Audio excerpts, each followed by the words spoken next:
Good evening, ladies and gentlemen. How are we getting on? So, yesterday we have an article from Us Gamers with an interview from Mark Tucker, Fallout 76's design director, discussing a 5-year internal roadmap for Fallout 76, as well as a number of other cool little tidbits of information that are really interesting to have a look at. So, let's jump in and do this.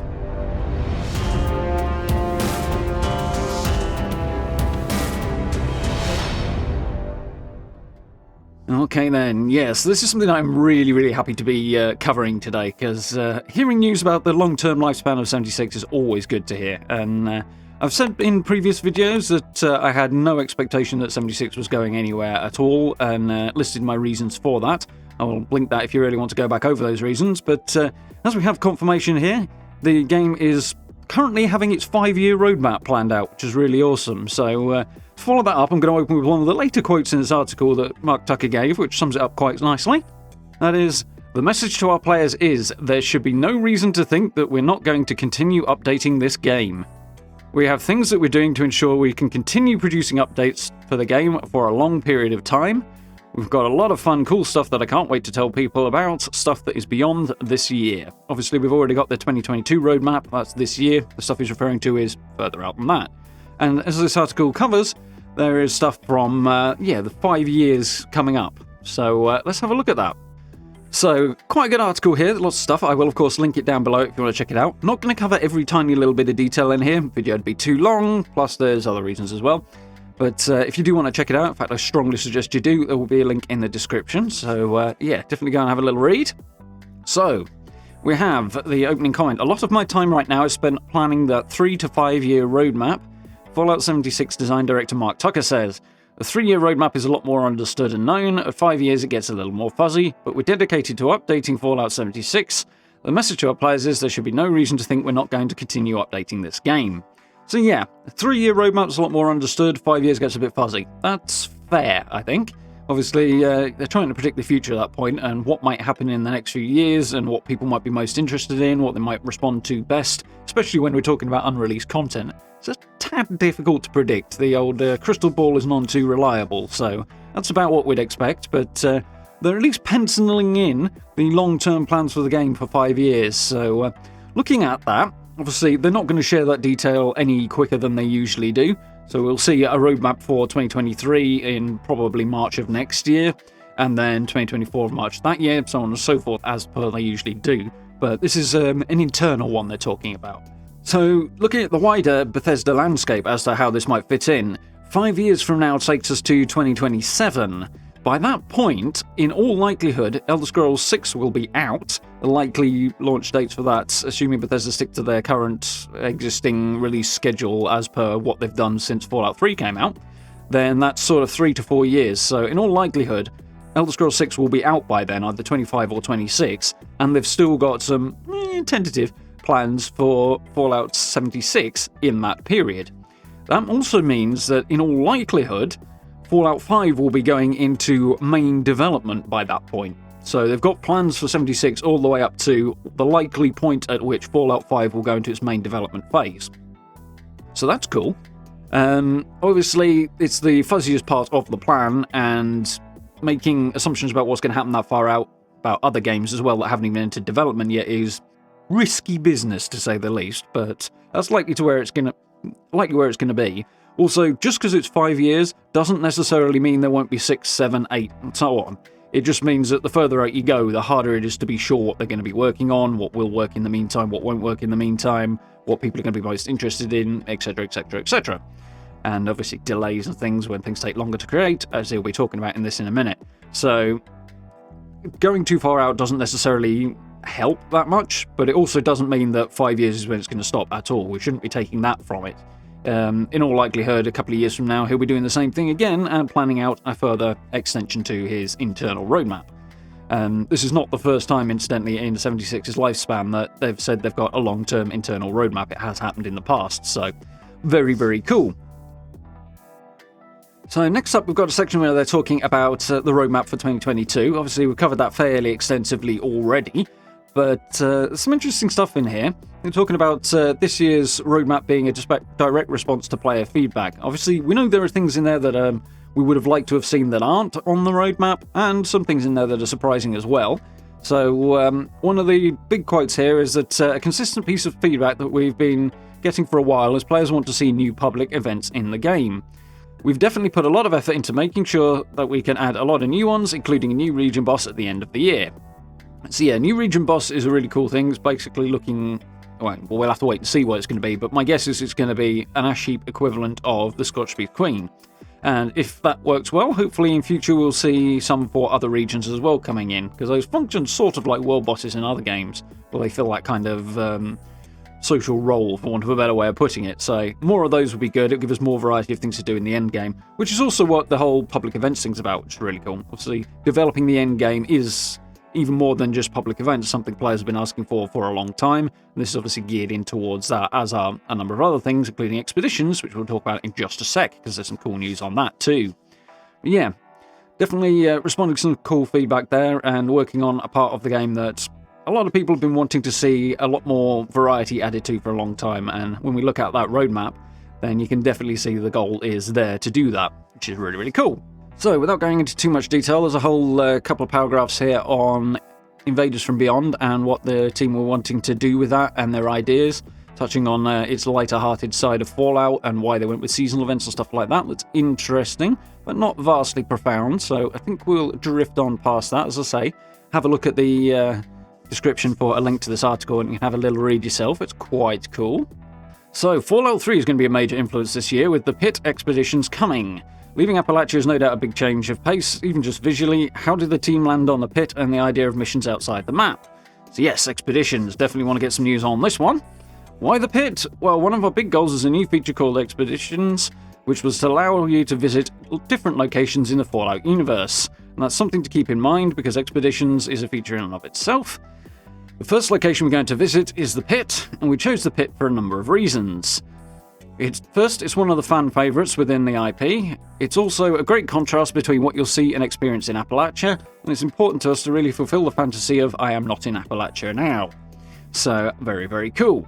Yeah, basically that shows that they're not going to completely redesign the Pit. The style of the Pit is going to be what it always was in the Fallout 3 DLC, which is dark, gritty, steelworks, that sort of thing. A very, very different industrial vibe compared to the countryside of Appalachia, which is really, really cool. Little hint about the environment we're going to be exploring. And I say exploring because it looks like there is going to be more exploration than perhaps we were afraid of here, so this is cool as well. We wanted the first expedition to be dark, gritty, and have this is a dangerous place tone. The Pit checked off those boxes, and is interesting to revisit a place we've seen earlier in the timeline. It's also fun to bring back some of those things that fans are familiar of, like trogs and auto-axes. So yeah, stuff coming back from that DLC for Fallout 3 as well, like the enemies I mentioned before, the trogs.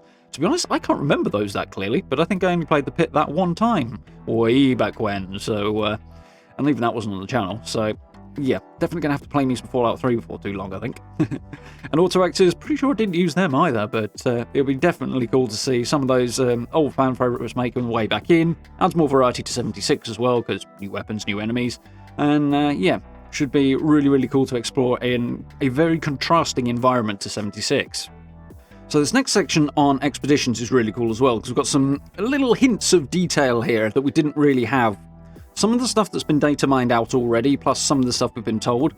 So we've created a little bit of alarm about whether or not we were actually going to be able to explore the location in the Pit, and just how long the lifespan was likely to be for these repeatable missions, and so on and so forth. What they were going to be like.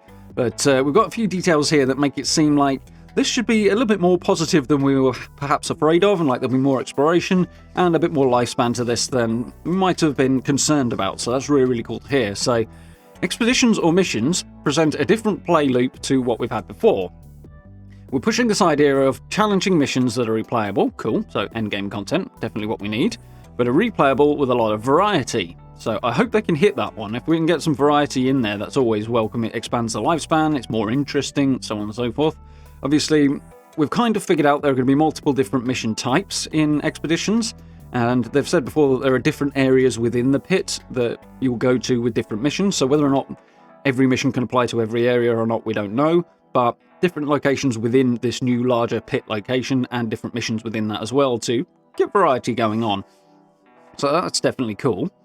Something that's been a core design pillar for us is that we want to make sure that every step of the way it still feels like Fallout, that you're going to these interesting locations, so there shouldn't be any time pressure, and you still feel like you can explore these areas and find interesting lore and discover a lot of environmental storytelling. So that's the core thing. We were concerned that if it was on a timer or if it was a little too focused on a mission, you might not be able to get out there and explore and still complete the mission and have the experience that we were hoping for. But this basically says right here, you can do that. You can get out there and explore. It heavily implies there won't be a timer. It hasn't categorically stated it though, so let's bear that in mind. But it implies you're going to have the time to do what you like without a time pressure, so that's cool. We can head out to the pit, explore, have a look around. There's going to be environmental storytelling, which means that the actual location will have its own stories for us to find and stumble across, as well as, of course, the core mission that takes us out of Appalachia in the first place to go and do that, which is really, really cool. Definitely makes this seem like a really interesting location. We can also kind of take a little bit away from that in terms of what's taking so long about expeditions.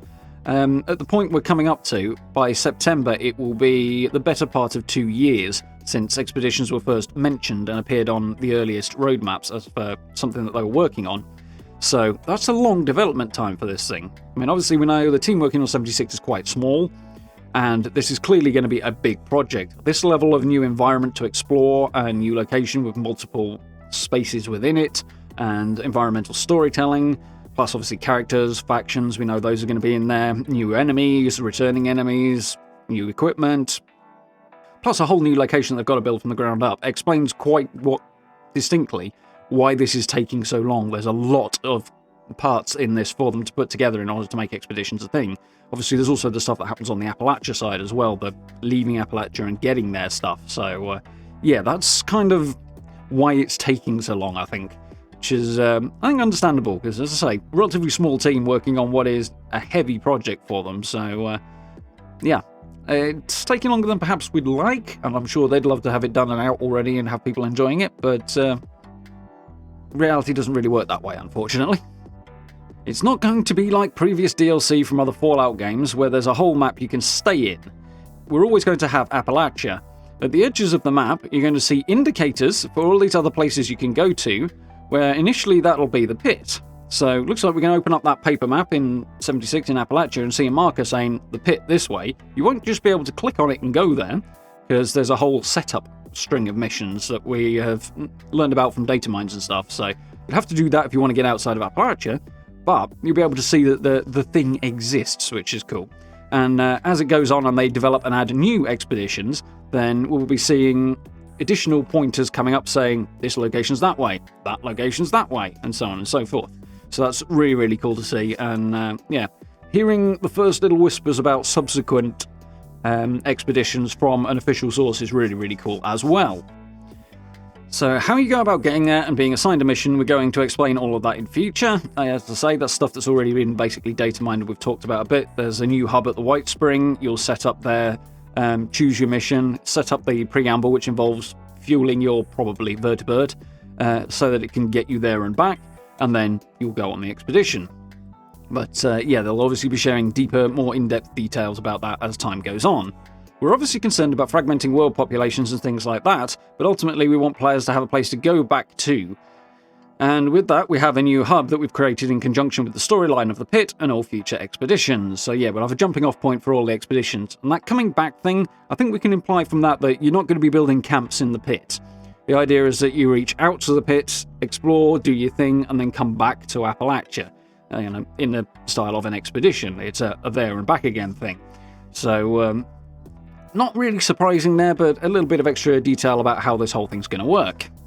So we've got a bit here where he's talking about some of the challenges they've faced in some updates and things, including some of the things that have been delayed.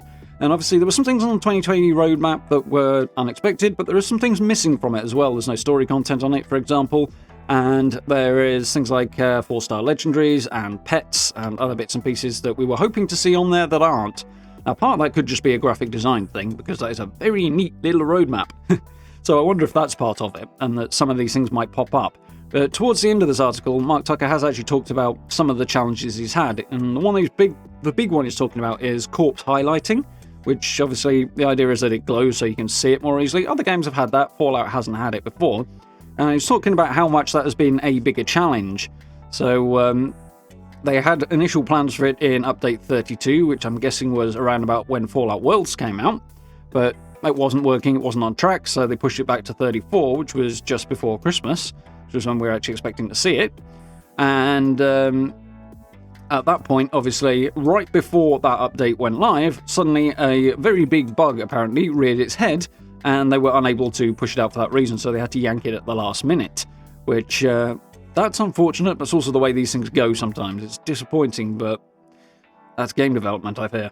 So the hope is that this will make an appearance in the next update, which will be in the summer, the Test Your Metal update. So they're hopefully going to have corpse highlighting in that one, which was one of the things that got delayed last year. But as we know from this comment just here, that it got delayed at the absolute last minute last time because something went belly up right at the end. So you can't be certain that won't happen again. Hopefully it won't, but fingers crossed it'll work, and that's been more of a technical challenge than they expected from the sound of it.